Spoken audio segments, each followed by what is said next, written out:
Bem, dizer que o time não está no ideal, que precisa melhorar, é o óbvio, né? Acho que nem preciso me aprofundar nisso, isso é uma coisa evidente. Existe uma parcela da torcida do Flamengo, especialmente a Flamimimi, que tem como marca registrada assim, uma certa arrogância, né? Esses caras acham que o Flamengo tinha que chegar lá em Goiânia e meter 3-0 no Atlético, assim como se fosse ninguém, né? Lembrando que nos 2 últimos anos o Atlético Goianiense venceu o Flamengo jogando em casa. O time do Rio todo, viu? Uma delas, inclusive, venceu com o Domenech dando um sacode lá, logo no começo da participação, segunda rodada até daquele campeonato, com o técnico catalão. Então não costuma ser simples. E é uma equipe organizada, uma equipe que tem o seu valor, e vinha de um 4-0 em cima da LDU, uma virada em cima do Goiás na final goiana, um time que vinha motivado, um time que consegue ser competitivo, que evidentemente tem que ser respeitado minimamente. Acho que nenhum time da Série A tem a obrigação de ir lá e golear o Atlético Goianiense, porque não é uma equipe fraca que você vai achar que vai golear facilmente, embora isso até possa eventualmente acontecer, evidentemente. Então, claro que o time está distante ainda do que se espera. Acho também que esse trabalho não pode ser avaliado de uma forma linear. Houve uma ruptura, né, no progresso da equipe por conta de uma série de situações que foram amplamente abordadas. Mas o que eu acho que houve de positivo foi, primeiro, acho que os jogadores, alguns jogadores, o grupo ali, aquela parte do elenco que estava um pouco de narizinho torcido, né, pelas mudanças feitas, acho que colaborou mais, como se fosse uma trégua, né?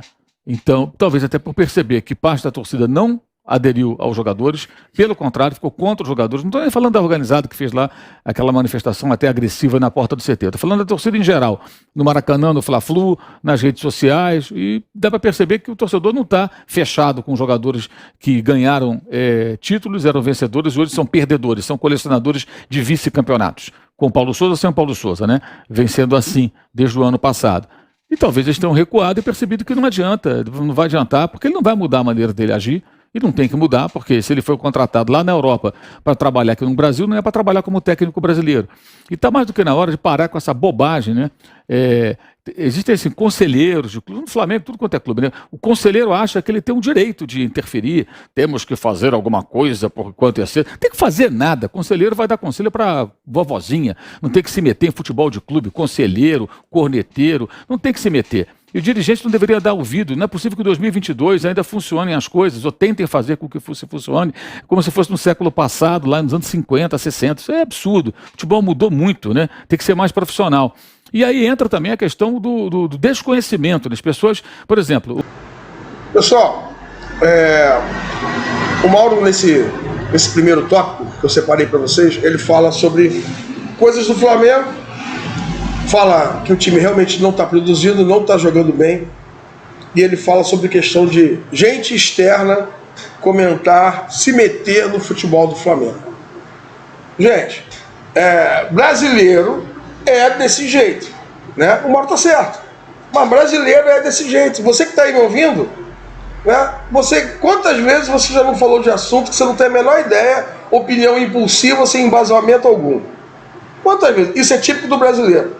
É uma coisa que é pertinente ao Flamengo, é pertinente a qualquer outro clube, que a longo prazo eu não vejo resolução. Agora, quando ele fala que o time não está jogando bem, não está jogando bem. O time precisa melhorar em campo. Tem algumas coisinhas táticas que o Paulo Souza tem que rever dentro do time. Vamos ver o que ele fala mais sobre a parte tática do Flamengo, agora no próximo trecho do comentário dele.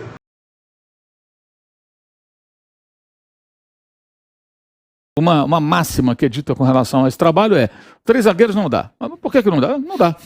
Não dá porque não dá, não gosto. Tá no estatuto do clube. Mas você fala isso com base em quê, amigo? Você pergunta pro cara, eu não gosto, tá legal, é um especialista, né?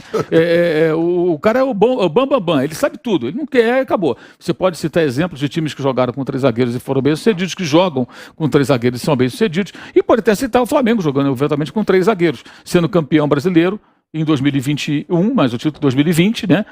Mas essa mudança aconteceu já no começo de 2021, jogando com 3 zagueiros praticamente, o Felipe Luiz jogando como homem líder da primeira linha defensiva. E é muito parecido aquele time, nesse sentido, com relação ao time atual, né? O Chelsea joga com 3 zagueiros, é campeão da Champions League, é campeão mundial, e o Flamengo do papai João Santana jogava com 3 zagueiros também, Jailton era terceiro zagueiro em 2007, quando saiu lá da zona de rebaixamento para ser terceiro colocado, para citar um exemplo não tão do passado assim, um pouco mais de 10 anos aí, 15 anos. Então, acho que assim, o difícil no caso específico do Flamengo é que existem pessoas que querem o tempo todo cabeça de técnico, não respeitam e não sabem nada. A coletiva teve um momento constrangedor de uma pergunta feita ao técnico se ele achava que deveria continuar levando adiante os seus planos, né, a sua ideia de jogo e tudo mais. E quando o técnico retruca fazendo uma pergunta sobre como joga o time, a pessoa não sabia dizer. E o técnico teve que dar uma pequena aula explicando como funciona. E não é só não é só essa pessoa que fez a pergunta na coletiva que pensa assim e que não consegue enxergar como o time joga. Tem várias falsas verdades criadas. O Bruno Henrique não pode jogar de ala. O Bruno Henrique joga muito mais de ponta do que de ala. Ele praticamente não aparece no campo de defesa. Jogou o tempo todo quase no ataque. O Bruno Henrique não está longe do Gabigol. Eu fui até pesquisar isso hoje cedo. O Bruno Henrique e o Gabigol tiveram 4 combinações durante o jogo. Em uma delas, o Bruno Henrique quase fez o gol, também participou a Arrascaeta. Eles trocaram passe, participou a Arrascaeta, o Bruno Henrique se antecipou ao zagueiro, chutou por cima do travessão. Foi uma grande chance perdida até por ele, no primeiro tempo. Numa outra, ele acionou o Gabigol, que chutou, a bola bateu na rede pelo lado de fora. Eles se aproximaram, eles fizeram jogadas. Podem fazer mais, é evidente. Mas, eles estão distantes. Isso vira verdade. Isso é muito nocivo. É quase impossível assim, trabalhar e desenvolver um trabalho num ambiente tão tóxico de uma ala da torcida doentia e um bando de malas sem alça que fica o tempo todo em busca ou de engajamento ou de fazer força para um determinado lado político do clube contra qualquer técnico. O que eles queriam era o Renato Portaluppi. Não deu certo. Pessoal, o Mauro, nesse primeiro tópico que eu separei para vocês, ele fala sobre coisas do Flamengo, fala que o time realmente não está produzindo, não está jogando bem, e ele fala sobre questão de gente externa comentar, se meter no futebol do Flamengo. Gente, brasileiro é desse jeito, né? O Mauro está certo, mas brasileiro é desse jeito. Você que está aí me ouvindo, né? Quantas vezes você já não falou de assunto que você não tem a menor ideia, opinião impulsiva, sem embasamento algum? Quantas vezes? Isso é típico do brasileiro. É uma coisa que é pertinente ao Flamengo, é pertinente a qualquer outro clube, que a longo prazo eu não vejo resolução. Agora, quando ele fala que o time não está jogando bem, não está jogando bem. O time precisa melhorar em campo. Tem algumas coisinhas táticas que o Paulo Souza tem que rever dentro do time. Vamos ver o que ele fala mais sobre a parte tática do Flamengo, agora no próximo trecho do comentário dele.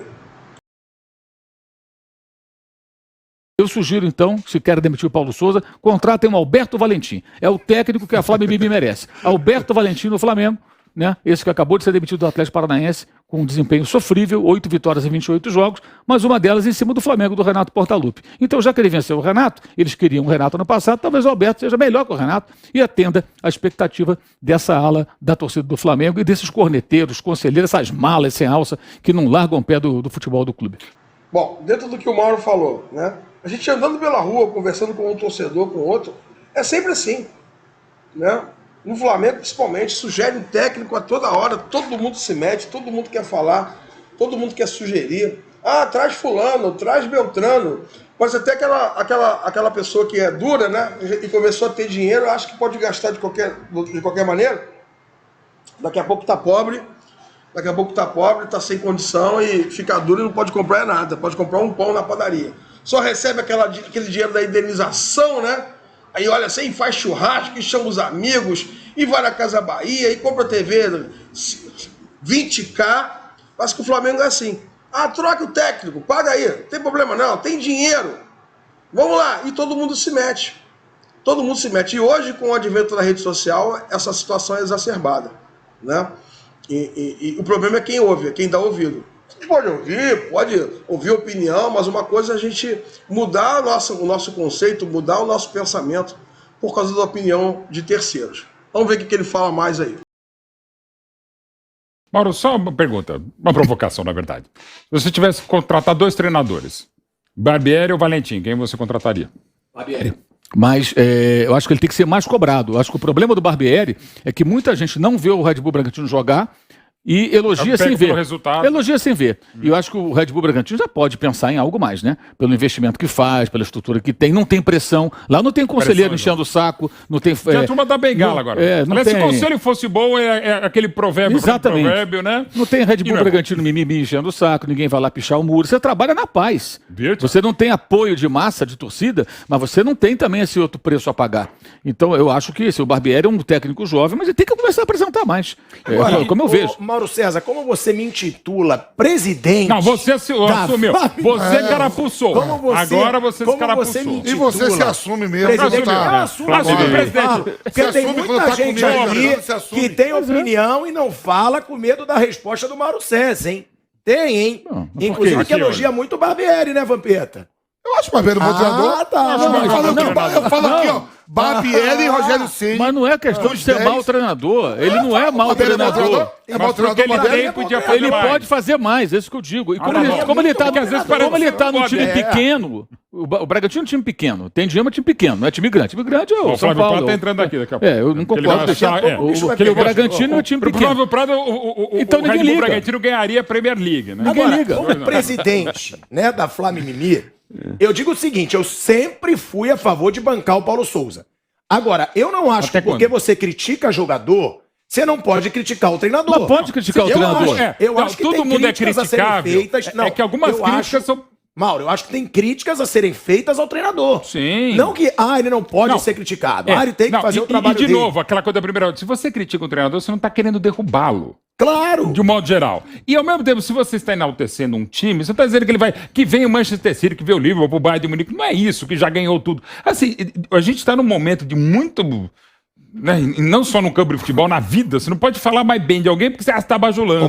Tá passando pano. Pode criticar. Você pode criticar. Pode criticar. O problema é que não é crítica, é constante tentativa de desestabilizar e derrubar o técnico antes até que ele mostre. Eu não sei se ele é capaz ou não.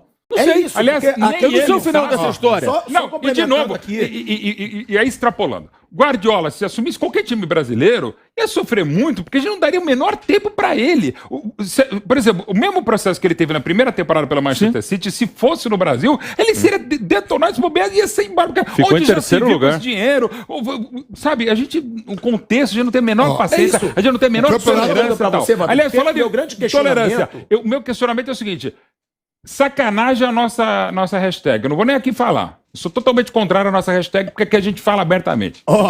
Então, a hashtag aí, Gabriel. Mauro Betti tá descornetando aí. Olha, já tinha mandado mensagem, eu falei, e vou falar mal porque aqui é um negócio aberto. Eu sou contra essa hashtag aqui, eu sou contra. Aqui mimimi é só da Flá Mimimi, não tem mimimi aqui. O presidente tá aqui. A crítica que eu faço, Vamp, já jogando pra você e pro Mauro, é o seguinte... Por enquanto, nos meses de trabalho do Paulo Souza, o Flamengo não tem grandes atuações. E segundo, eu já vi um Flamengo desorganizado algumas vezes. Realmente, eu não sou um baita especialista em futebol. Não sou. E eu até digo que eu acho que você, por exemplo, você jogou, você teve lá dentro. Claro que você vai saber mais de bola que eu. Agora, eu já vi um Flamengo desorganizado em muitos jogos. Essa é a crítica que eu faço. Agora, ele tem que cair? Não, ele não tem que cair. Ele tem que construir o trabalho dele, mostrar o trabalho dele? Tem. Só que eu acho que crítica, quando você faz, você não quer derrubar. Eu não falei, ele tem que cair. Querem. Sim, alguns querem e criam. Olha, por exemplo, que eu cito, até falando no time, o Fernando Diniz no São Paulo tinha parte da imprensa que trabalhava para derrubá-lo. Não, e por quê? A gente fala, agora sim, você é a favor de sair o Paulo Souza? Não. Hoje não. Agora, eu era mais a favor da contratação aí, viúva do Jorge Jesus. Na época, eu era mais a favor do Jorge Jesus. Thiago, sobre duas viúvas. A partir de 74, as outras torcidas de São Paulo gritavam: é viúva de Pelé. Agora se fala, cara, ainda bem ser viúva do Pelé e do que fez o Jorge Jesus no Flamengo, do que ser viúva de Sela. Não vou respeitando, já tentando respeitar e já desrespeitando um pouco. Mas é maravilhoso ser viúva do Jorge Jesus, acredito. Deve ter sido maravilhoso ser viúva do Pelé. Qual o problema? Agora a questão é a seguinte: o cara pode ser o pegador malvadão, se ela não quiser, não tem jeito, meu irmão. E o Jorge Jesus não queria. É verdade. Então esquece, não adianta. Ser o malvadão, Flamengo, Deguê, blá, blá, o cara não queria. Não, Mauro, quando eu falei, o cara não queria, meu irmão. Quando eu falei que ficou 9-9. Ou fez. Né? Quando ficou 9-9, que tá 9-9, né? 9 agora, 9-9, tem dois. A gente vai saber que dois abertos. Aí você pega assim, eu tava olhando assim, não é possível que o América Mineiro demitiu o treinador. Aí é coisa de louco. Porque, ó. Mineiro e Atlético pela primeira já vez, toda vez que o América Mineiro ele sobe, ele sempre cai. Ele fica um ano na primeira e na segunda, já ficou. E foi pra Libertadores. Não importa como foi. Foi emocionante, mas passou. Chegou nos grupos já. O Fluminense não chegou. Por exemplo. E aí, eu tava vendo o cara dando uma coletiva essa semana falando com todo mundo das expectativas do Atlético Mineiro, que chegou do América Mineiro, demitido o treinador. Essa do América não dá pra. Aí vai achar brincadeira, pô. Capaz de levar o Mancini de volta, deve ser isso. Ô, Mauro, o Valentim tá no mercado. Falar, né, sobre esse absurdo desse treinador que agrediu a bandeirinha lá no Espírito Santo, você fala desse novo Flamengo agora, dos jogadores já se entregando mais em campo. Você acha que vai ter, inclusive, uma conversa da diretoria com esse time depois de tudo que aconteceu? Porque agora os jogadores sentiram, como você falou, não tem esse negocinho de abraçar jogador. Os caras vão abraçar treinador, por quê? Eu acho, inclusive, que a torcida abraçou muito o Paulo Souza, porque ele expôs problemas que muitos tinham medo de expor. Essa é a minha opinião, porque sabia que o grupo é muito poderoso, tem história no Flamengo, e ele expôs esses problemas. Você acha que agora, diante dessa situação, vai ser um outro Flamengo, diante do Flamengo apático que a gente viu contra o Fluminense, no Fla-Flu, e até na estreia da Libertadores? É muito cedo para falar isso, né? Porque um período muito curto, né? Mas eu acho que sinalizou nessa direção. Acho que o time jogou melhor. Aquela saída de bola horrorosa do Fla-Flu, que não havia saída de bola, já mudou. O time saiu trabalhando melhor a bola.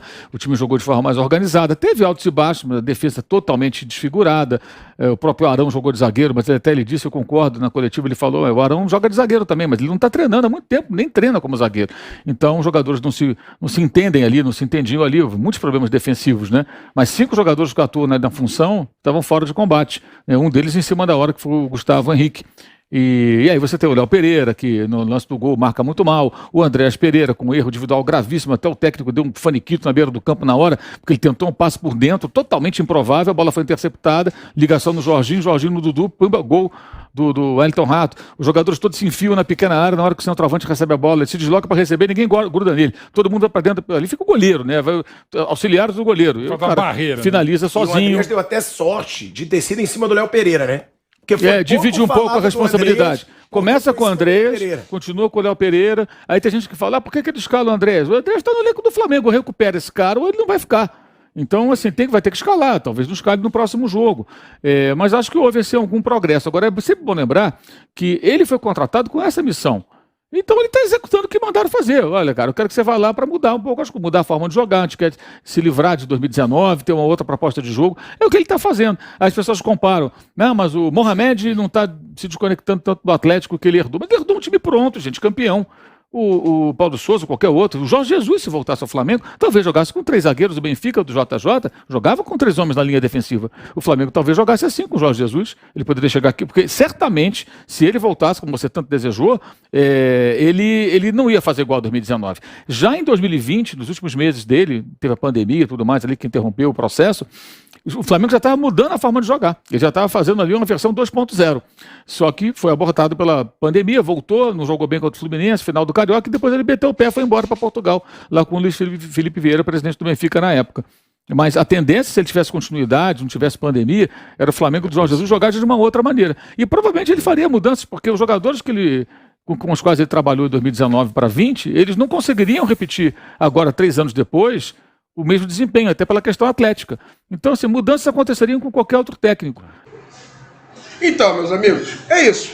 E no final, ali, o programa foi para comentar de outros clubes.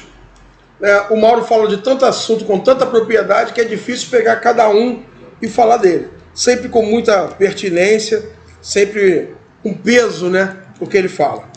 Mas aquilo que ele falou sobre diretoria, sobre jogadores, sobre esquema tático, de certa forma reflete o futebol brasileiro hoje, não é só o Flamengo não. O Flamengo tem muito que melhorar, né? Eu estou gravando esse vídeo hoje, hoje tem jogo, né, do Flamengo, contra o Altajeres da Argentina.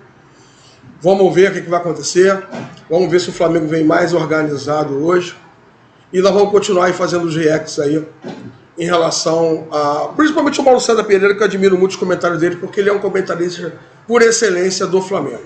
É isso. Ajuda o crescimento do canal, tá, pessoal? Preciso muito da tua ajuda. Esse momento em si, eu preciso muito que você ajude aí com o teu like, ajude aí com o teu compartilhamento. Peço ajuda. Eu sei que você já ouviu isso 1000 vezes, mas eu gostaria muito que você ajudasse aí no crescimento do canal. Preciso muito nesse momento.